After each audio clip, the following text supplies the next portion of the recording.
I was the commander of Area 51. I would lie and say I never worked out there.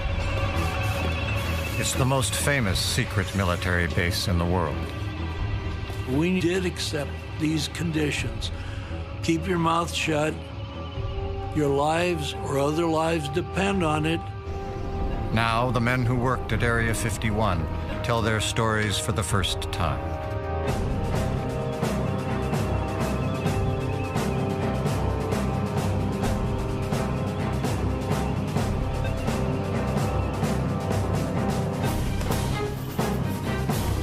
There's been an awful lot of misinformation, but it's been fed by people's natural curiosity. If you don't know what's going on, you might like to find out.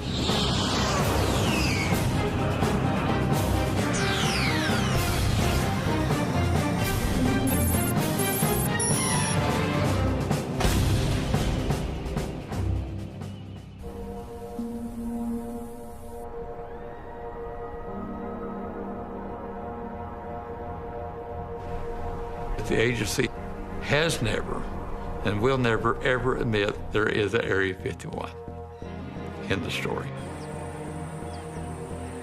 Established by the CIA in 1955 to develop and test America's most secret military projects, Area 51 was named after a grid number on a map. While officially it doesn't exist, today satellite images of the Nevada desert show 7 runways and more than 25 hangars. Shrouded in secrecy, access has always been highly restricted. But finally, the early programs that started it all are being declassified, and memories can be brought to light. It was a real Cold War. You're talking nuclear bombs aimed at every major city, and it's like two people, who's going to throw the first punch? There are a lot of times when democracy just has to give way to strict control like military so you can accomplish something that will allow for your country to survive. And that's the way we all thought about it, I think. When we had a meeting, no pencil or paper was allowed. Even the pilots did not talk to each other because nothing was written down. It's all in our heads. When we came into the program, we were given a code name. My first name was Ken, and the last name started with C for Collins, but it was Colmar, C-O-L-M-A-R. At least with me, I'm not that curious, which I felt was good on the secrecy part of it. I mean, if I don't need to know it, I'm not going to ask. I was told, don't bother ever trying to find your level of clearance. You've just been cleared by the highest groups in Washington, D.C. They have an apparatus to know what you're doing, what you're saying, where you're going.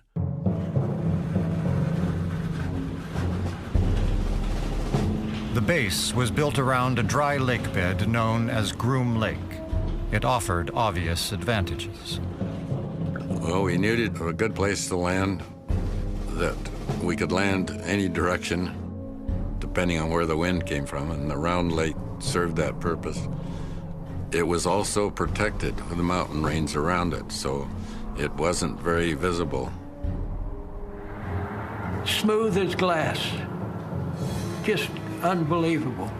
I could take that staff car out there as fast as it'd go, and it wouldn't even make a bump.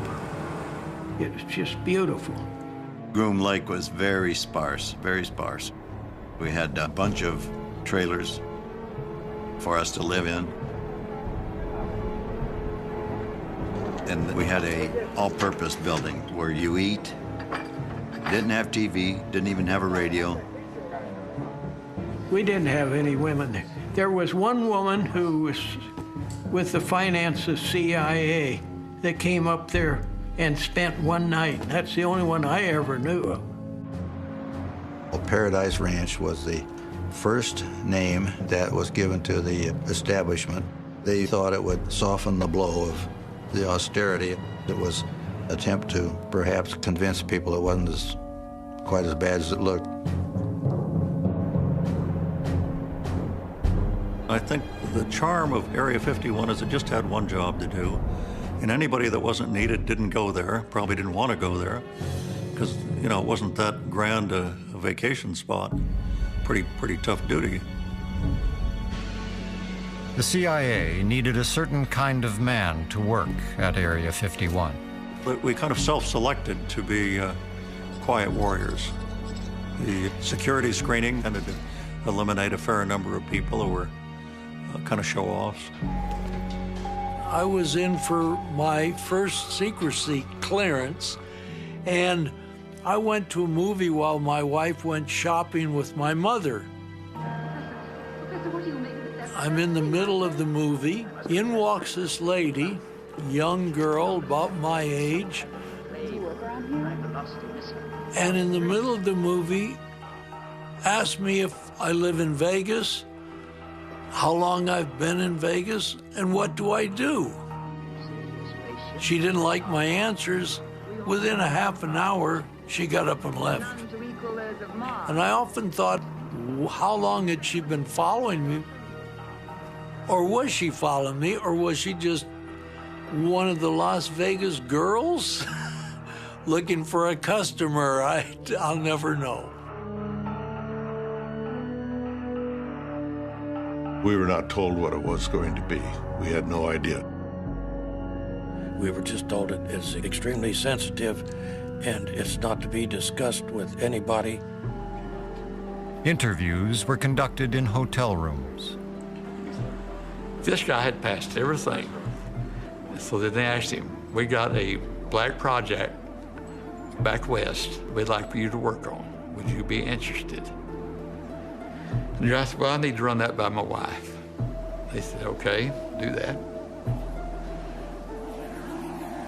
When he got back to the motel room, they were gone. They packed up and left. He never saw them again. The fact that he had to ask his wife whether or not he could work on a secret project killed him right there. He was not invited back.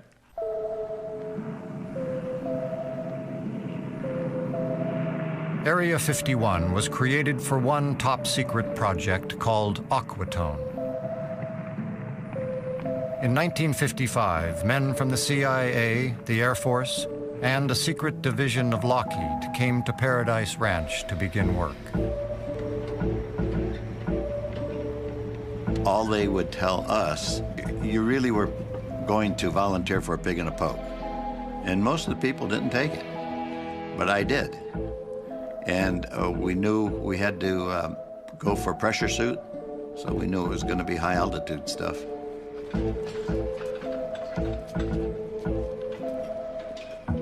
Your blood boils above 50,000 without having pressurization.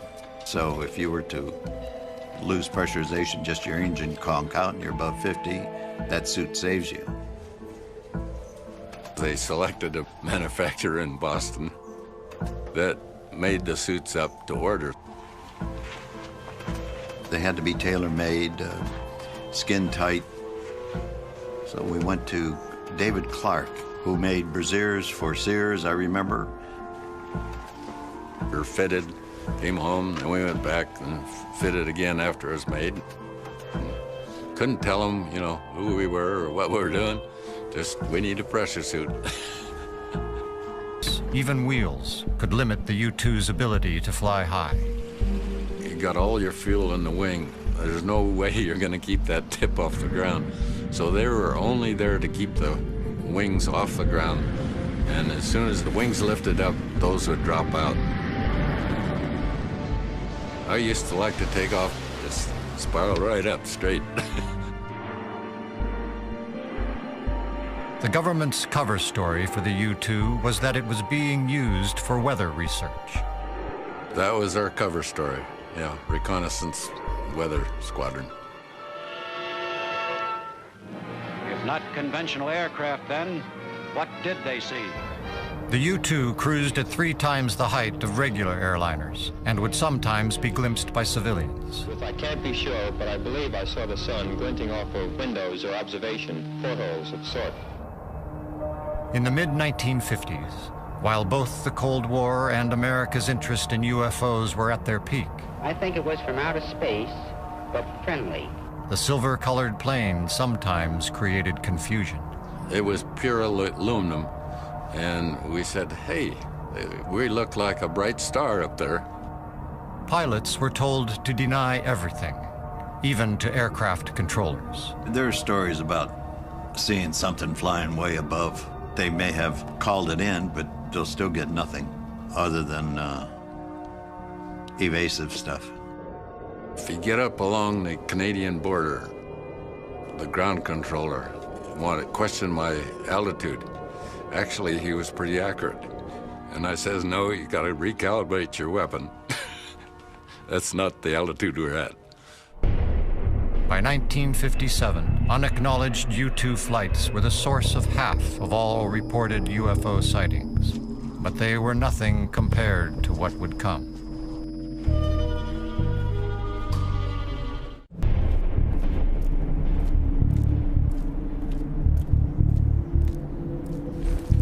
Area 51 was so remote, most workers commuted weekly from Burbank or Las Vegas.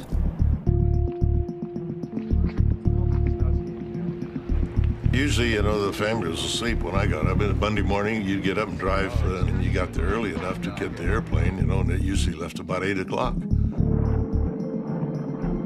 We never even knew how we were going to get out there. We often joke. One week they're flying with bombs, next week they're flying with chickens. You never knew what was in the cargo bay of that plane that you were hitching a ride on. When you got off of the Lockheed Constellation, you went through security and they checked you had to have your badge and make sure that you're the right guy coming in, and they did that routinely. They had very, very good security. Jim Friedman commuted daily. I had 3 children, and the typical, what does your dad do? At school, I told them I repair televisions. And my wife, she was so busy raising the children and getting them ready for school that she really wasn't that interested, because she knew I played around with television a lot.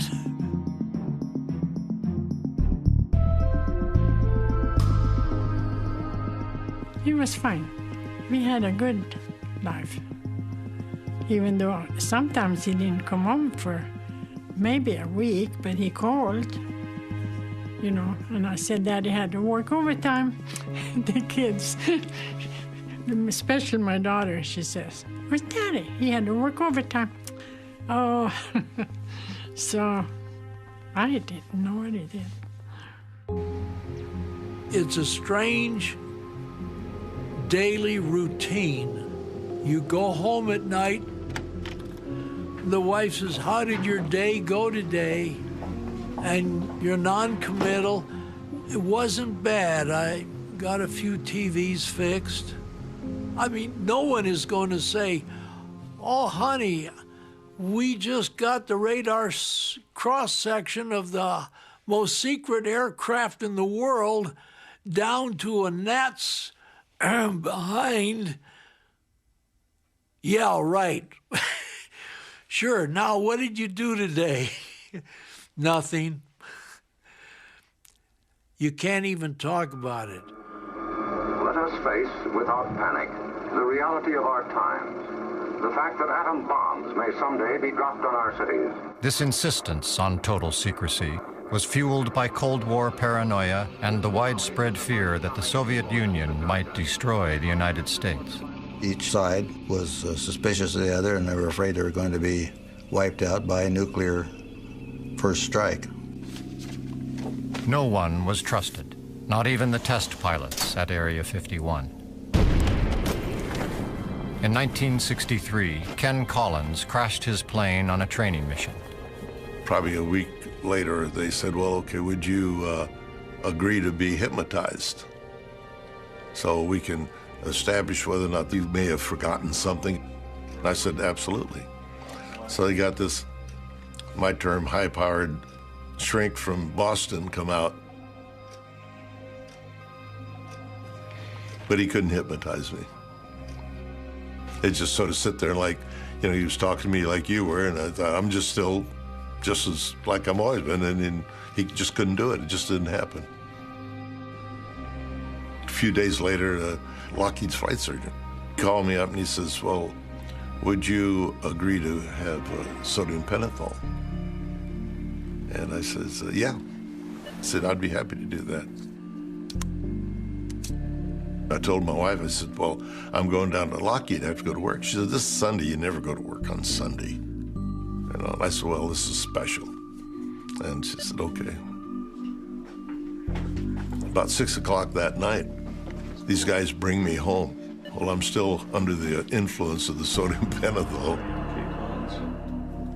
And they pour me in the chair in the living room and said goodbye and walked out, and that's all they said. My wife, they didn't say a word to her. Said, your car's here, gives the keys. And she was sort of irritated because she thought I was out drinking with the guys. But all in all, at the end of it, it established that what I said was everything that I'd told them was factual.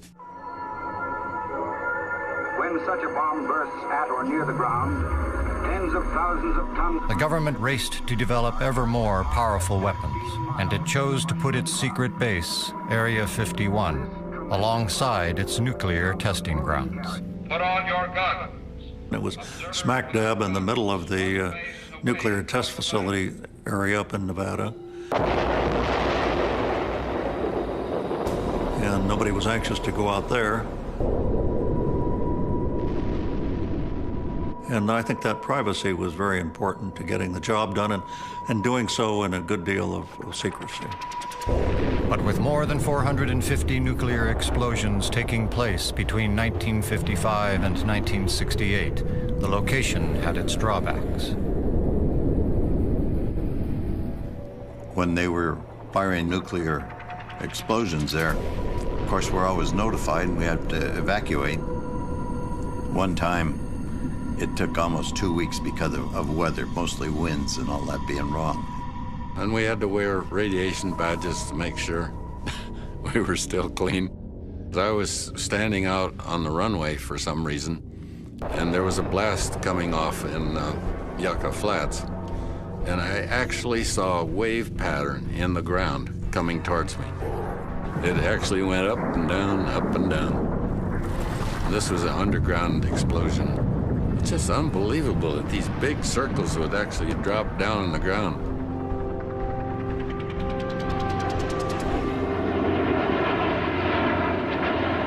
Driven by Cold War pressures, the U.S. worried that Area 51's founding project, the U-2, was already becoming vulnerable to Soviet missiles. The plan was to have a manned aircraft successor to the U-2 with far less vulnerability and with greater capability. Very few people at the agency at CIA knew about it. In the late 1950s, Area 51 had a new top-secret project. I started in 1958 working on what was called ox cart. About 1960, I was notified that I had been selected for some kind of astronaut program. It was an aircraft that we proposed to the CIA that would fly at very high altitudes, about 17 miles up. The original intent was to make it go as fast and as high as we could make it, and as difficult for radars to detect as possible. We were going so fast. If you're in California, you're flying north-south, and you're making a turn at speed, at altitude, you won't stay in the state of California. It was that fast that just brought you out. In the Cold War, information was as powerful as weapons. The ox cart was designed to be America's ultimate spy tool, the world's first stealth plane. It flew fast and high enough to outrun missiles. Thousands labored on the plane inside Lockheed's facility in Burbank, California.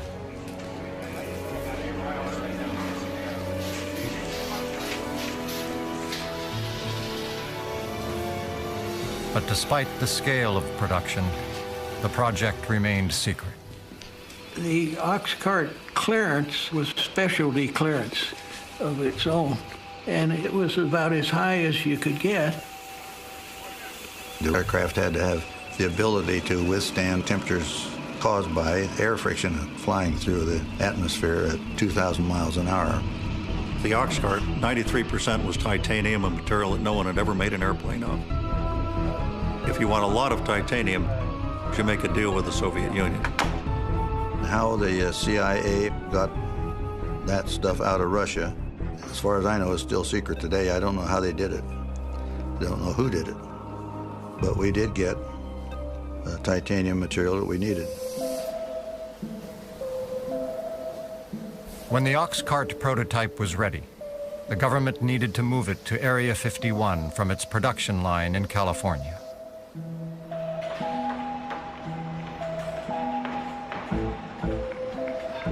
If it was round, they would put it in a square box. If it was square, they'd put it in a round box. It was too long, and the wings were too broad, so the sections were separated and hauled all the way from Burbank to the Groom Lake side. You don't want a wide trailer going down a busy highway.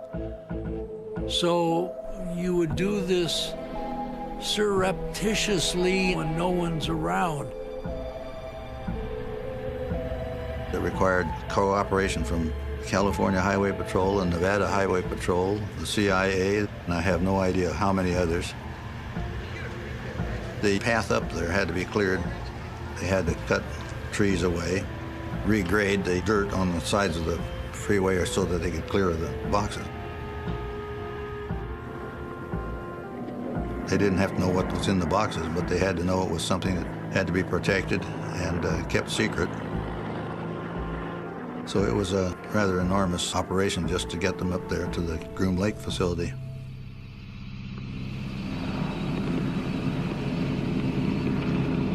Ken Collins was one of the first pilots to see the ox cart after it arrived at Area 51. I went up to the area, the operations officer up there said, would you like to see what you're going to fly? I said, absolutely. And we walked over to the hangar, and windows up top were just the only place that emitted any light. You could see back in the shadows this long, beautiful airplane. Just amazing. First thing you'd think is a spaceship. Inside Area 51, nearly 2,000 workers had a single goal: to complete the ultimate black project. There's a lot of things that people really don't need to know. And this is why Area 51 is such a mythical situation, because they don't know what's going on. Area 51 just had one purpose, and that was to get Oxcart through development and into operation overseas.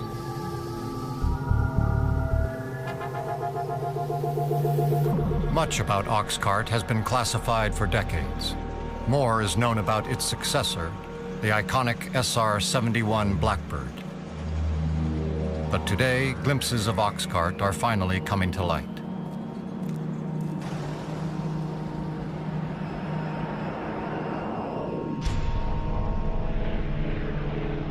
Oxcart was the world's first stealth plane, designed to be nearly impossible for enemies to detect on radar.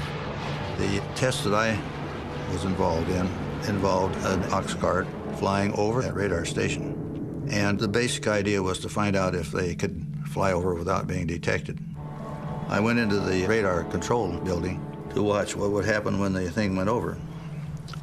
Well, I was standing there and nobody could see much happening. All of a sudden, it sounded like a ladder or something fell over on the roof. What it was a shock wave from the airplane.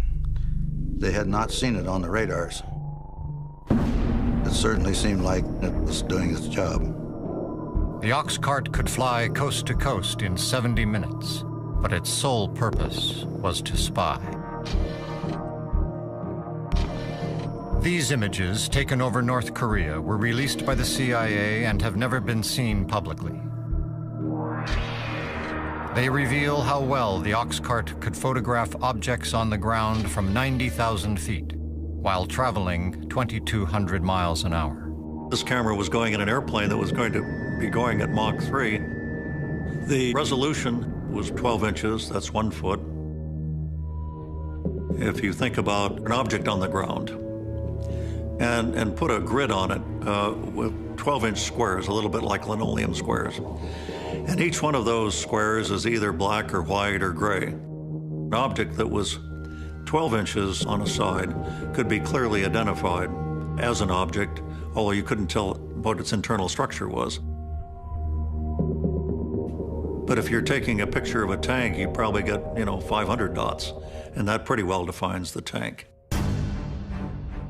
But at the height of the Cold War, the men at Area 51 weren't the only ones with powerful cameras. The Russians had anywhere from 4 to 6 what we called ash cans. We had a satellite tracking setup, and we were alerted to the time when the satellite was supposed to pass over. So as they were approaching our area, we would shut everything down. We had hoot screw sheds, we called them. And if a plane happened to be out in the open while the satellite was coming over the horizon, they would screw it into that building. But workers sometimes needed to leave a model of the ox cart on a pylon so they could test its stealth properties. And with the Soviets spying from above, this presented a problem. If you had a plane up in a pylon, it was pretty hard to disguise it from satellites. There were people in the security department that felt that we couldn't let them have a peek. So we had no way of handling the situation but taking the mock-up down off of the pole, putting it away in a hangar, and then taking it back out and putting it back up. That made the job very difficult, very difficult. To start working on the aircraft and then have to run it back into the hangar. And then pull it out, and then put it in, and then pull it out. It gets to be quite a hassle. Despite efforts to hide the secret aircraft, intelligence agents discovered that the Soviet Union had a drawing of the plane and had found a way to detect ox cart. Most of the testing that we did in the daylight, radiation from the sun would heat up everything except the shadow. If we left the mock-up stationary for a half an hour or so, it might leave a shadow that an infrared camera could pick up. Soon, the men at Area 51 were intentionally devising fakes for the Soviets to discover. We used the infrared satellites for coming over, and we would draw the outline of some kind of exotic plane in front of one of the hangars. Most of them was out of cardboard. Just before the satellite got there, we'd have a couple of heaters in the rear end of it to make it receive a heat signature as though the plane had just landed. We always wanted them to think we had something that they didn't. And they would sure spend a lot of time and money to try to figure out what it was. In Washington, ghost-like objects dart across the radar screen. Deceptions designed to protect ox cart fueled the rumors about Area 51. Air Force jet fighters spend several hours chasing the objects plotted on the radar scope. We flew 2,850 missions out of Groom Lake, Area 51, that no one knew about. The plane did not exist. And naturally, the sunlight just right, it would be spotted, and it would become a genuine UFO sighting. General Sanford, Air Force Intelligence Director, confirms that the objects are not secret American weapons and reiterates the Air Force's obligation to investigate. This is during the era that the Air Force was doing Project Blue Book, investigating UFO sightings. They started investigating, and all of a sudden they'd run up there against this wall of security. I said, whoa, that's a top secret mission. You got to make a cover story and forget it happened. We have received and analyzed between 1,000 and 2,000 reports. So Project Blue Book, the poor guys, they would have to manufacture a story to explain that sighting. With all due respect to the Air Force, I believe that some of them will prove to be of interplanetary origin. Air traffic controllers at the FAA had to be cautioned not to report something moving that fast in American airspace for fear of alarming people. Airline pilots were a big troublemaker. They would see that blackbird climbing. They'd be at 80,000 feet and the airlines were at 45. And they would call down and say, you know, they'd be yelling over the air. But they'd see them. And the passengers would see them. The FBI would meet them at whatever airport they were landing at. And they just make them sign an inadvertent exposure that they wouldn't reveal what they had just seen. But when things went disastrously wrong at Area 51, the cover-up machine went into high gear.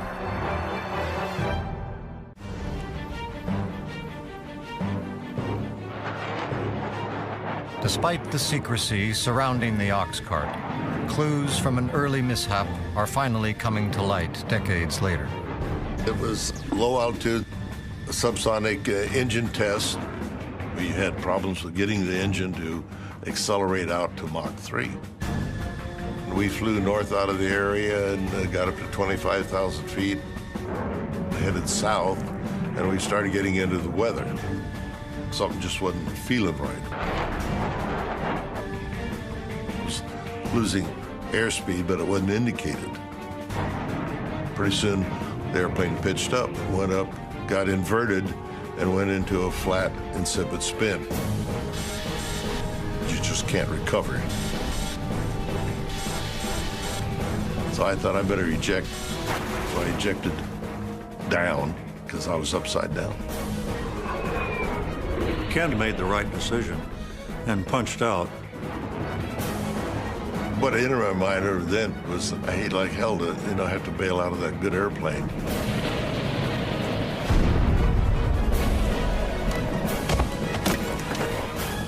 He landed somewhere out near Wendover, Utah.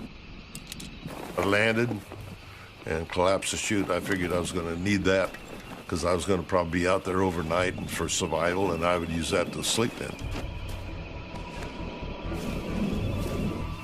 My checklist had come apart, and I was starting looking, picking up some of the pages that are all classified and stamped secret. The papers that I had picked up, I just stuck in my pocket, I guess. When a pickup truck come bouncing over across the desert, 3 guys were in the truck.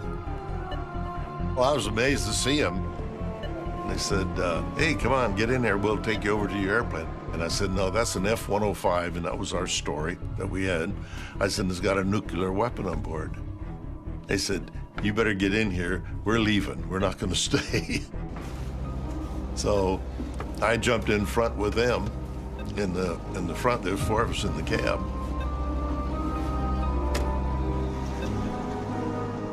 I don't know where they thought they were going to go. If a bomb went off, it's probably close enough, it wouldn't have made any difference. After Collins' admonition, after his white lie, I don't think they were very anxious to go take a hard look at it.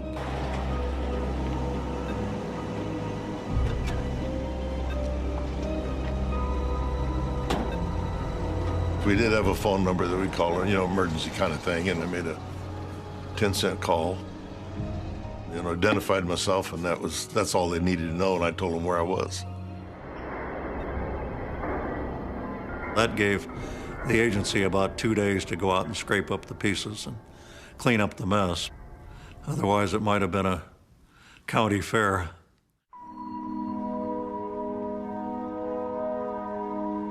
This is the first time photos of the government's effort to sanitize the crash scene have been revealed.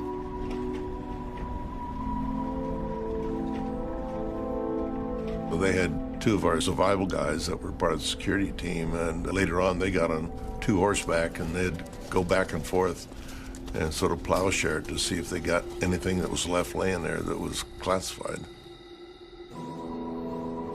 Between the cover story and the remote location, the cleanup was good enough to keep the crash site secret for decades.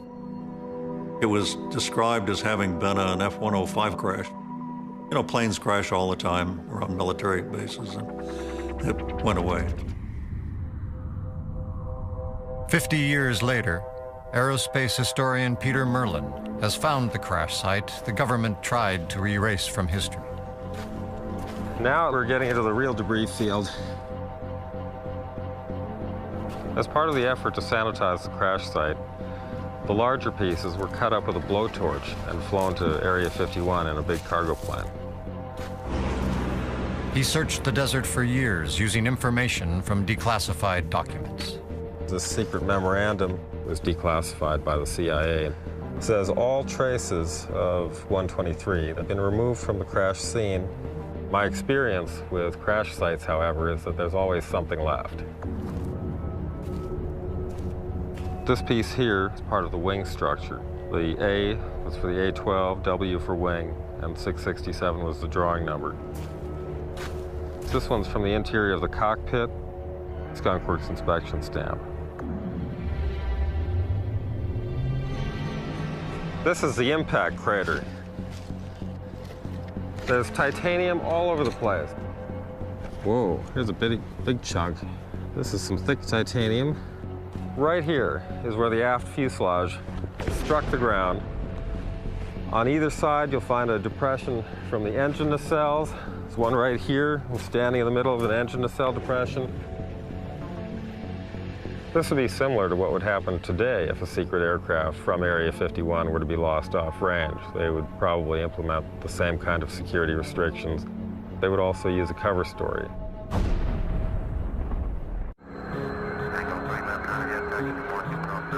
McCarran Airport, Las Vegas, present day. A private hangar for unmarked jets.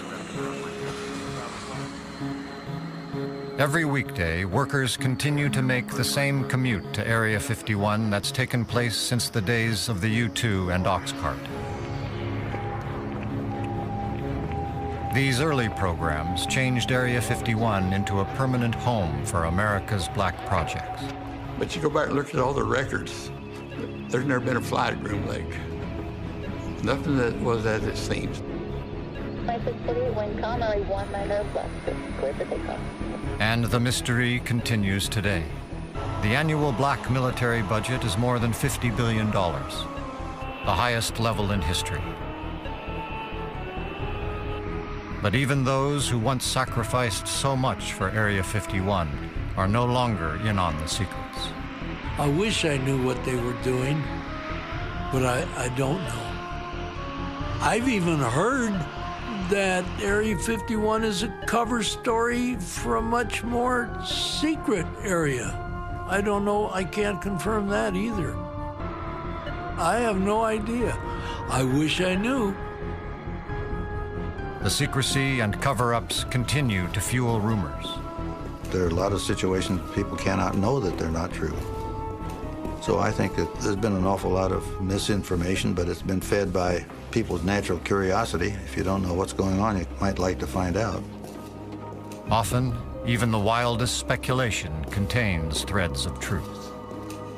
They have all these underground chambers they claim we got out there, and tunnels that reach all the way to Las Vegas. And this is, absolutely nothing like that. At the nuclear test stand, we did go underground because above ground, it was radioactive. But nothing in that area. And another myth has been in recent years that we have gained all this speed and technology out of the reverse engineering alien craft. This is the true story. We did reverse engineer things out there. It was a Russian MiG-21. And we got it in 1968, and we tore it apart, see how the Russians built it, and then put it back together, and we flew it.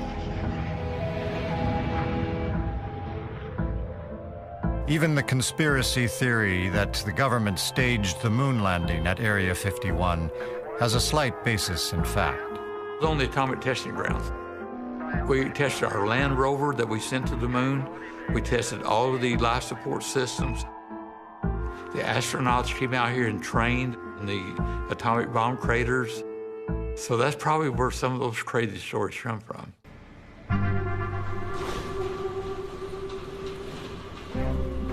I think when people signed on to Oxcart or U2, they agreed that it might never be revealed. And so people said, hey, look, it's kind of a family secret. We're happy to go to the grave with it. It was an honor, very much an honor, to have a job with that much trust put in me as a, you might say, a country boy. A lot of trust was put on people like me that worked out there. A lot of people dedicated their lives. Some families broke up because they never knew what their husbands, if their husbands were going to come home at night. It wasn't just a job. We were given some task to accomplish, and we believed in it, and we did the best we could. I'm just glad it turned out the way it did. But when it comes to what went on at Area 51, the only thing we know for sure is that we'll never know everything. I'm telling you about 5% of what went on. I've only told you part of the story, seriously. I have to be honest.